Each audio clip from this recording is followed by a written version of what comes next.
एक बार फिर बात करेंगे दिल्ली के गाजीपुर बॉर्डर की, जो कि सियासत का केंद्र बन गया है। आज वहां जबरदस्त हलचल है। आपको बता दें कि विपक्षी नेताओं का एक दस्ता वहां पहुंचा है। इनमें 8 राजनीतिक दलों के सांसद शामिल हैं। इन सांसदों ने हालात का जायजा लिया और किसानों की मुश्किलें जानी। लौटकर ये सांसद लोकसभा अध्यक्ष से मुलाकात करेंगे, इन्हें पूरा हाल बताएंगे मीनाक्षी। बिल्कुल, और गाजीपुर बॉर्डर में देखिए जो तस्वीर इस वक्त बदलती हुई दिखाई दे रही है। सुरक्षा के तो सख्त इंतजाम, लेकिन दिल्ली पुलिस ने कील कांटों की कटारों को ढीली करना शुरू कर दिया है।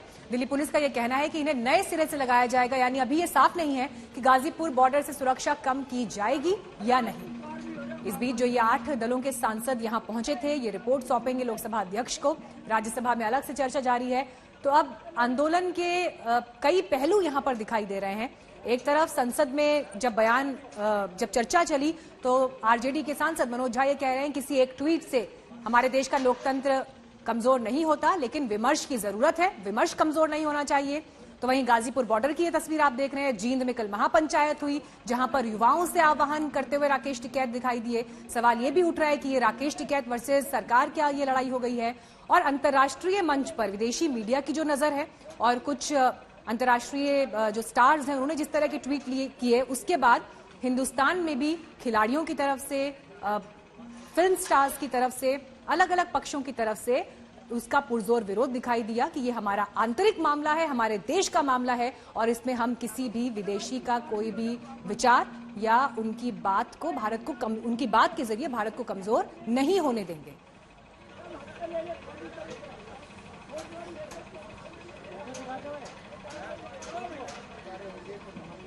हिमांशु मिश्रा हमारे संवाददाता इस वक्त तमाम जानकारी के साथ जुड़ गए हैं। कुमार कुणाल हमारे संवाददाता इस वक्त तमाम जानकारी के साथ जुड़ गए हैं। हिमांशु, सबसे पहले आपसे यही जानना चाहेंगे, जो राजनीति साधने की कोशिश की जा रही है, गाजीपुर बॉर्डर अब उसका केंद्र बन गया है।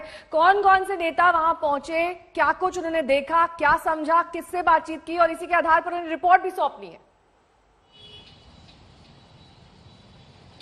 जी देखिए, यहाँ पर अचानक से जो लोग पहुंचे थे उनमें हरसिमरत कौर, जो कभी एनडीए के साथी थी, अकाली दल की, वो यहाँ पर आई थी, वो मंत्री थी, उन्होंने इस्तीफा दिया था। इसके अलावा सुप्रिया सुले, कनी मोई, ये सारे नेता यहाँ पर पहुंचे थे और ये तमाम बैरिकेड जो आप देख रहे हैं इसको पार करते हुए आगे की तरफ गए थे।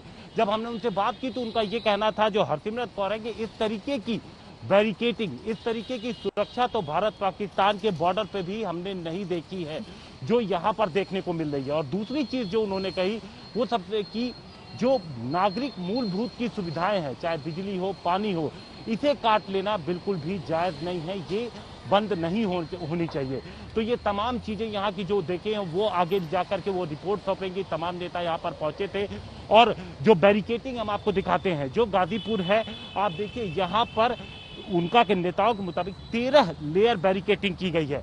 अब ये जो बैरिकेडिंग है ये आपको आगे की तरफ यहाँ से कोई भी नहीं जा सकता, मीडिया भी इस बैरिकेडिंग को पार करके आगे नहीं जा सकता। दिल्ली बॉर्डर पर किसानों का आंदोलन चल रहा है, उसके आसपास लेकिन इंटरनेट सेवा बंद है। इससे लोगों को काफी दिक्कत हो रही है। हमारी ये स्पेशल रिपोर्ट देखिए।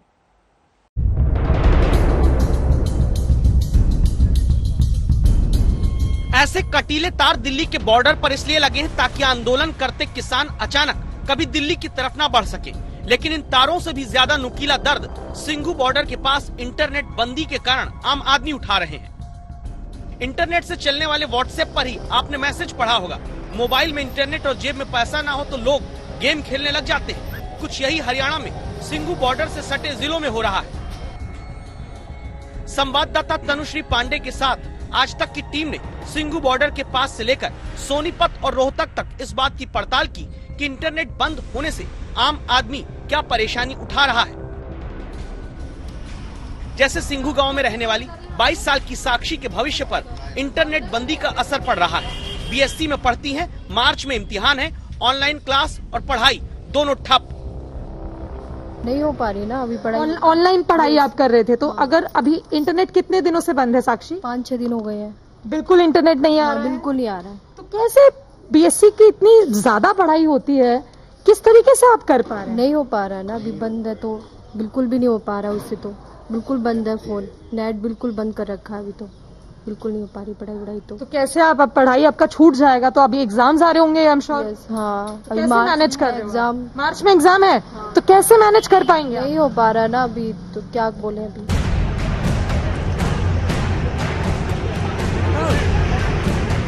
26 जनवरी को दिल्ली में उपद्रव के बाद दिल्ली बॉर्डर और हरियाणा के कई जिलों में इंटरनेट बंद किया गया।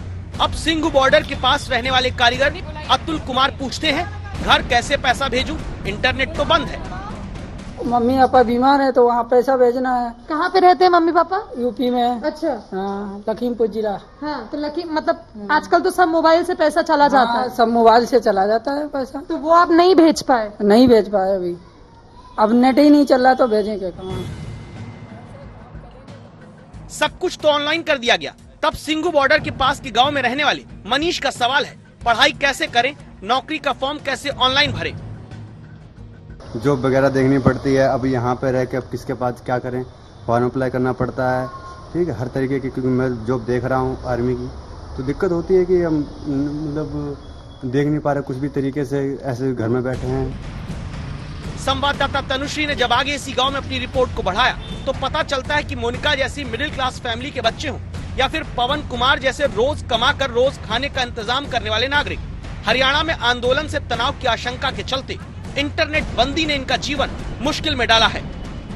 तो पहले से ही ऑनलाइन चल रही थी, जो पढ़ाई होनी चाहिए वो नहीं हो रही, अब तो बिल्कुल ही बंद हो गई है। ऊपर से एग्जाम आ रखे हैं और वैसे भी फोन में जो भी सोशल हमें पता था क्या चल रहा है क्या नहीं चल रहा है, आंदोलन में कुछ भी नहीं पता चल रहा। सब करते हैं ना, व्हाट्सएप करते हैं सेट, तो उन घरों में देते हो। तो अब इंटरनेट नहीं चल रहा तो व्हाट्सएप कैसे चल रहा है? तो इंटरनेट बंद है, फिर तो घर में पानी कहाँ जा रहा है? रिक्शा लगा हुआ है जी, रिक्शा यहीं खड़ी है। नहीं हो पा रहा है जी, गूगल से भी नहीं हो रहा है, नहीं एटीएम पेटीएम काम कर रहा है, नहीं एटीएम से पैसे छूट रहा है नेट की वजह से, एटीएम भी काम नहीं कर रहा है। अच्छा, एटीएम भी नहीं चल रहा है? नहीं जी, नहीं फोन का बिल भरना था वो बिल नहीं भरा जा रहा है, नेट ही नहीं चल रहा है।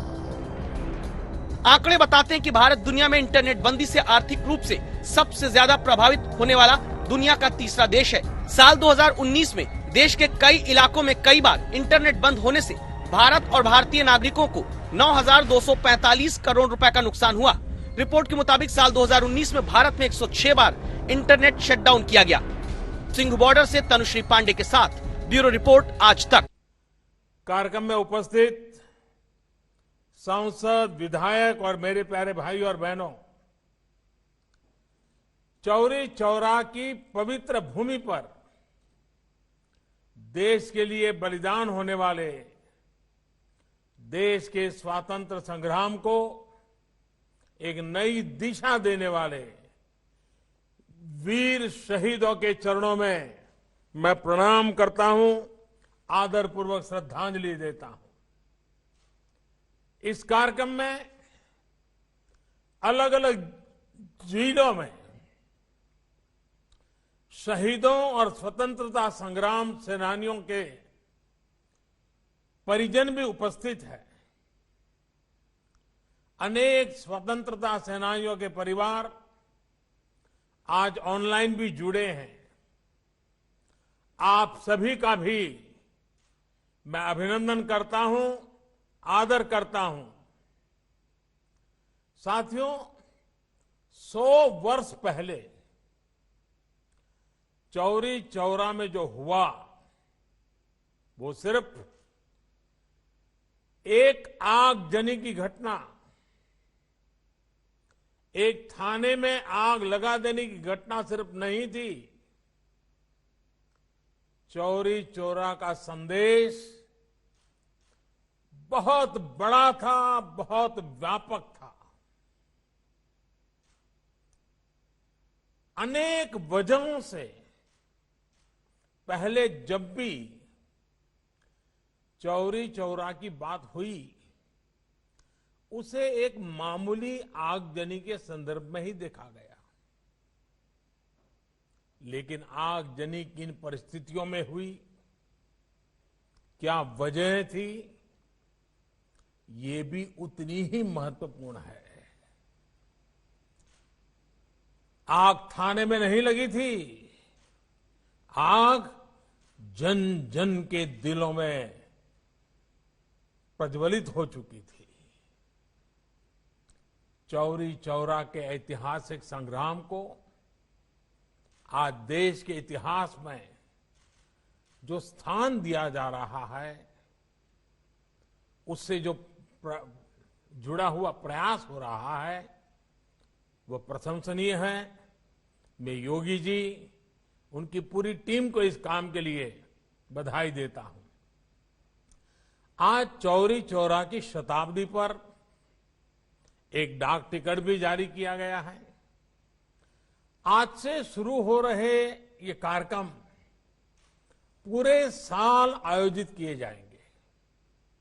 इस दौरान चौरी चौरा के साथ ही हर गांव, हर क्षेत्र के वीर बलिदानियों को भी याद किया जाएगा। इस साल जब देश अपनी आजादी के 75वें वर्ष में प्रवेश कर रहा है, उस समय ऐसे समारोह का होना इसे और भी प्रासंगिक बना देता है। साथियों, चौरी चौरा देश के सामान्य मानवी का स्वतः स्फूर्त संग्राम था। ये दुर्भाग्य है कि चौरी चौरा के शहीदों के जितनी चर्चा होनी थी, बहुत अधिक चर्चा नहीं हो पाई। इस संग्राम के शहीदों को, क्रांतिकारियों को इतिहास के पन्नों में भले ही प्रमुखता से जगह न दी गई हो, लेकिन आजादी के लिए उनका खून देश की माटी में जरूर मिला हुआ है, जो हमें हमेशा प्रेरणा देता रहता है। अलग अलग गांव, अलग अलग आयु, अलग अलग सामाजिक पृष्ठभूमि, लेकिन एक साथ मिलकर वो सब मां भारती की वीर संतान थे। आजादी के आंदोलन में संभवतः ऐसे कम ही वाक्य होंगे,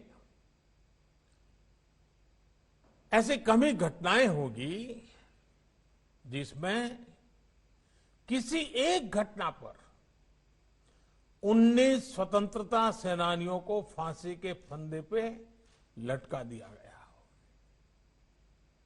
अंग्रेजी हुकूमत तो सैकड़ों स्वतंत्रता सेनानियों को फांसी देने पर तुली हुई थी, लेकिन बाबा राघवदास और महामना मालवीय जी के प्रयासों की वजह से करीब करीब 150 लोगों को फांसी से बचा लिया गया था। इसलिए आज का दिन विशेष रूप से बाबा राघवदास और महामना मदन मोहन मालवीय जी को भी प्रणाम करने का है, उनका स्मरण करने का है। साथियों, मुझे खुशी है कि इस पूरे अभियान से हमारे छात्र छात्राओं, युवाओं को प्रतियोगिता के माध्यम से भी जोड़ा जा रहा है। हमारे युवा जो अध्ययन करेंगे, उससे उन्हें इतिहास के कई अनकहे पहलू पता चलेंगे। भारत सरकार के शिक्षा मंत्रालय ने भी आजादी के 75 साल पूरे होने पर युवा लेखकों को स्वतंत्रता सेनानियों पर किताब लिखने के लिए, घटनाओं पर किताब लिखने के लिए, शोध पत्र लिखने के लिए आमंत्रित किया है। चौरी चौरा संग्राम के कितने ही ऐसे वीर सेनानी हैं जिनके जीवन को आप देश के सामने ला सकते हैं। चौरी चौरा शताब्दी के इन कार्यक्रमों को लोकल कला, संस्कृति और आत्मनिर्भरता से जोड़ने का प्रयास किया गया है। ये प्रयास भी हमारे स्वतंत्रता सेनानियों के प्रति हमारी श्रद्धांजलि होगी। मैं इस आयोजन के लिए मुख्यमंत्री योगी आदित्यनाथ जी को और यूपी की सरकार की भी सराहना करता हूं। साथियों, सामूहिकता के जिस शक्ति ने गुलामी की बेड़ियों को तोड़ा था, वही शक्ति भारत को दुनिया की बड़ी ताकत भी बनाएगी। सामूहिकता की यही शक्ति आत्मनिर्भर भारत अभियान का मूलभूत आधार है। इस देश को 130 करोड़ देशवासियों के लिए भी आत्मनिर्भर बना रहे हैं और पूरे वैश्विक परिवार की भलाई के लिए भी।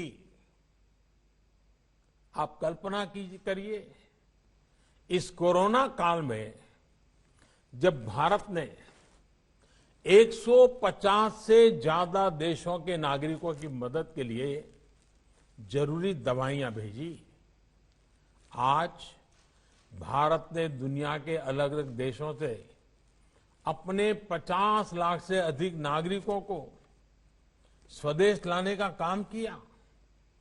जब भारत ने अनेकों देशों के हजारों नागरिकों को सुरक्षित उनके देश भेजा, जब आज भारत खुद कोरोना की वैक्सीन बना रहा है, दुनिया के बड़े बड़े देशों से भी तेज गति से टीकाकरण कर रहा है, जब भारत मानव जीवन की रक्षा को ध्यान में रखते हुए दुनिया भर को वैक्सीन पहुंचा रहा है, दे रहा है, तो हमारे स्वतंत्रता सेनानियों को जहां भी उनकी आत्मा होगी जरूर गर्व महसूस होता होगा। साथियों, इस अभियान को सफल बनाने के लिए अभूतपूर्व प्रयासों की भी जरूरत है। इन भगीरथ प्रयासों की एक झलक हमें इस बार के बजट में भी दिखाई देती है। कोरोना काल में देश के सामने जो चुनौतियां आई, उनके समाधान को ये बजट नई तेजी देने वाला है। साथियों, बजट के पहले कई दिग्गज ये कह रहे थे कि देश ने इतने बड़े संकट का सामना किया है, इसलिए सरकार को टैक्स बढ़ाना ही पड़ेगा, देश के आम नागरिक पर बोझ डालना ही होगा, नए नए कर जो लगाने ही पड़ेंगे। लेकिन इस बजट में देशवासियों पर कोई बोझ नहीं बढ़ाया गया, बल्कि देश को तेजी से आगे बढ़ाने के लिए सरकार ने ज्यादा से ज्यादा खर्च करने का फैसला लिया है। ये खर्च देश में चौड़ी सड़कें बनाने के लिए होगा, ये खर्च आपके गांव को शहरों से, बाजार से, मंडियों से जोड़ने के लिए होगा। इस खर्च में पुल बनेंगे, रेल की पटरियां बिछेंगी, नई रेल चलेगी, नई बसें भी चलाई जाएगी, शिक्षा, पढ़ाई लिखाई की व्यवस्था अच्छी हो, हमारे युवाओं को ज्यादा अच्छे अवसर मिले, उसके लिए भी बजट में अनेक फैसले लिए गए हैं। और साथियों, इन सब कामों के लिए काम करने वालों की भी तो जरूरत पड़ेगी। जब सरकार निर्माण पर ज्यादा खर्च करेगी तो देश के लाखों नौजवानों को रोजगार भी मिलेगा, आमदनी के नए रास्ते खुलेंगे। साथियों, दशकों से हमारे देश में बजट का मतलब बस इतना ही हो गया था कि किसके नाम पर क्या घोषणा कर दी गई। बजट को वोट बैंक के हिसाब किताब का वही खाता बना दिया गया था। आप सोचिए, आप भी अपने घर में आने वाले खर्चों का लेखा जोखा अपनी वर्तमान और भविष्य की जिम्मेदारियों के हिसाब से करते हैं। लेकिन पहले की सरकारों ने बजट को ऐसी घोषणाओं का माध्यम बना दिया था जो पूरी ही नहीं कर पाते थे। अब देश ने वो सोच बदल दी है, अप्रोच बदल दी है। साथियों, कोरोना काल में भारत ने जिस तरह से इस महामारी से लड़ाई लड़ी है, आज उसकी तारीफ पूरी दुनिया में हो रही है। हमारे टीकाकरण अभियान से भी दुनिया के कई देश सीख रहे हैं। अब देश का प्रयास है कि हर गांव कस्बे में भी इलाज की ऐसी व्यवस्था हो कि हर छोटी मोटी बीमारी के लिए शहर की तरफ भागना न पड़े। इतना ही नहीं, शहरों में भी अस्पतालों में इलाज कराने में तकलीफ न हो, इसके लिए भी बड़े फैसले लिए गए हैं। अभी तक आपको अगर कोई बड़ा टेस्ट या चेकअप कराना होता है तो आपको अपने गांव से निकल करके गोरखपुर जाना पड़ता है, या फिर कई बार आप लखनऊ या बनारस तक चले जाते हैं।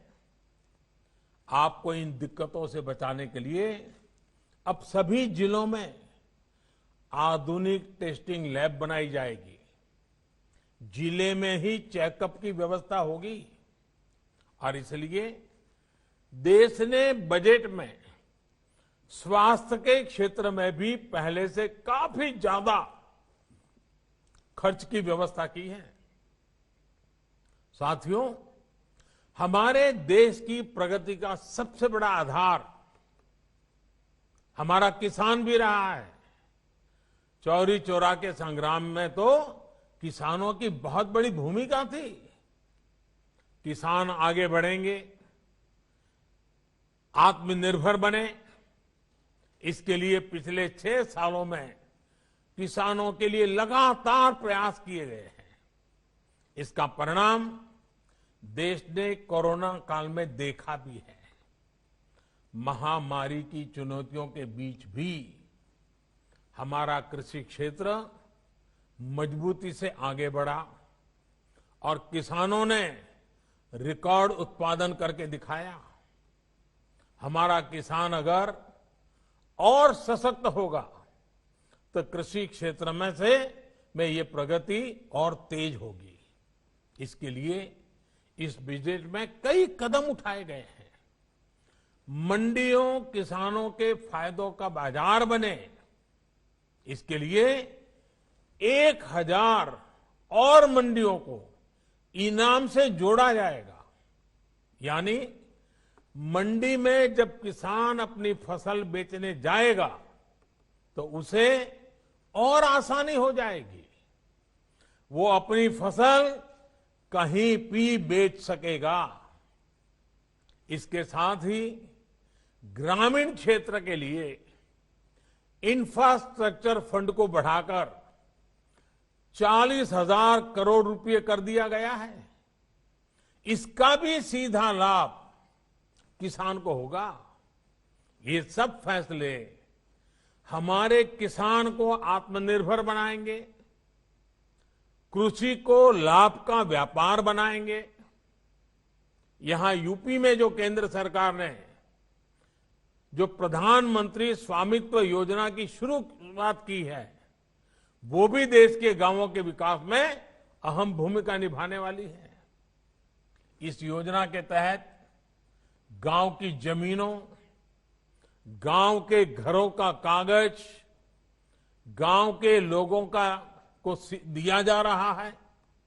जब अपनी जमीन के सही कागज होंगे, अपने घर के सही कागज होंगे, तो उनका मूल्य तो बढ़ेगा ही, बैंकों से बहुत आसानी से कर्ज भी मिल जाएगा। गांव के लोगों के घर और जमीन पर कोई अपनी बुरी दृष्टि भी नहीं डाल पाएगा। इसका बहुत बड़ा लाभ देश के छोटे किसानों को, गांव के गरीब परिवारों को होगा। साथियों, आज ये प्रयास किस तरह देश की तस्वीर बदल रहे हैं, गोरखपुर खुद में इसका बहुत बड़ा उदाहरण है।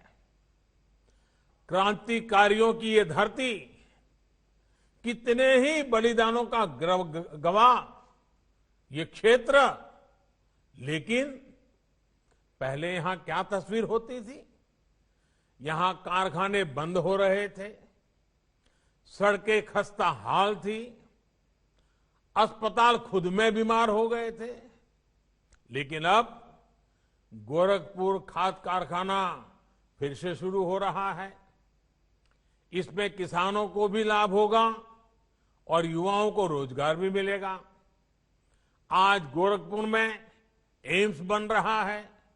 यहां का मेडिकल कॉलेज और अस्पताल हजारों बच्चों का जीवन बचा रहे हैं। पिछले कई दशकों से यहां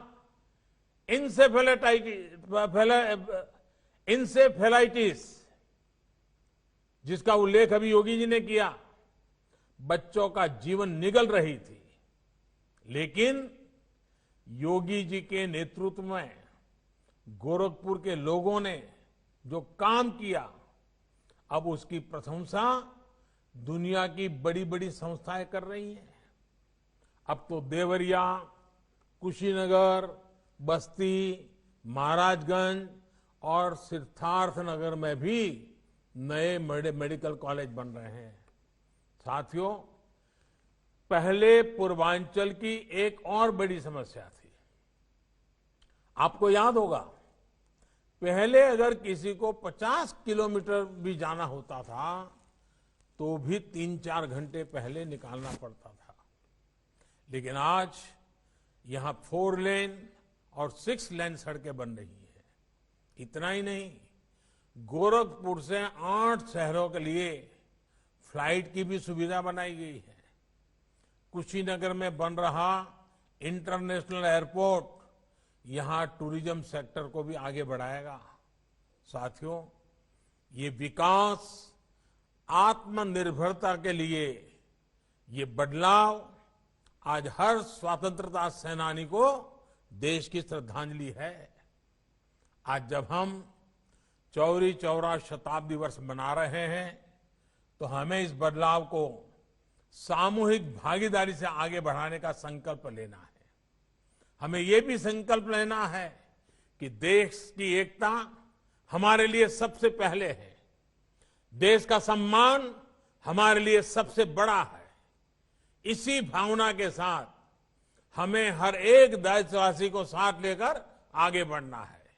मुझे विश्वास है, जो यात्रा हमने शुरू की है उसे हम एक नए भारत के निर्माण के साथ पूरा करेंगे। मैं फिर एक बार शहीदों की इस शताब्दी के बेला पर पूरे साल भर एक बात न भूलें कि वे देश के लिए शहीद हुए थे। वे शहीद हुए, उसके कारण आज हम स्वतंत्र हुए। वे देश के लिए मर सके, अपने आप को मार सके, अपने सपनों को आहूत कर सके। कम से कम हम, मरने की नौबत तो नहीं है, लेकिन देश के लिए जीने का संकल्प जरूर लें। उन्हें सौभाग्य मिला देश के लिए मरने का, हमें सौभाग्य मिला देश के लिए जीने का। ये पूरा शताब्दी वर्ष चौरी चौरा के शहीदों का स्मरण करते हुए ये हमारे लिए संकल्प का वर्ष बनना चाहिए, हमारे लिए सपनों को साकार करने का वर्ष बनना चाहिए, हमारे लिए जी जान से लिए जन जन की भलाई के लिए जुट जाने का बनना चाहिए। तभी ये शहादत का 100 साल हमें नई ऊंचाइयों पर ले जाने का एक अपने आप में अवसर बन जाएगा और उनकी शहादत हमारी प्रेरणा का कारण बनेगी। इसी एक भावना के साथ मैं फिर एक बार आप सबका बहुत बहुत धन्यवाद करता हूं।